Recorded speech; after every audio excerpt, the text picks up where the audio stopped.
რუსთავის მეტალურგიულ ქარხანაში მილების გლინვის პრეზენტაცია გაიმართა. სააგრო აღჭურვილია უნიკალური მანქანა-დანადგარებით.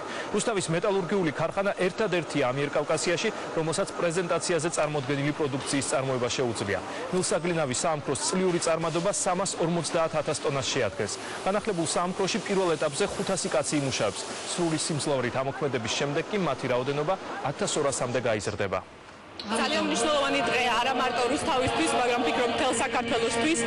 ეს საწარმო დღეს ისევ ამუშავდა, ისევ უშვებთ მილებს, რომელიც ექსპორტით გავა მთელი ევროპის მასშტაბით. დღეს ახალმა 500 ადამიანმა, რომელიც არის კვალიფიციური, გადამზადებული, დაიწყო მუშაობა და 500 ოჯახს გაუჩნდა დამატებითი შემოსავალი. ეს მისასალმებელია და დარწმუნებული ვარ, რომ თვის ბოლოს ჩვენ კიდე უბრალოდ ეს ქარხანა კიდევ მრავალ ასეულ ადგილს შემატებს ჩვენს შრომით ბაზარს. ეს არის დიდი და უდიდესი გამარჯვება ფრიად საქართველოსთვის, რუსთავისთვის და იმ ყველა მონდომებული ადამიანისთვის, რომელიც როგორც ერთი დგას ქვეყნის და ამ ქარხნის სამსახურში.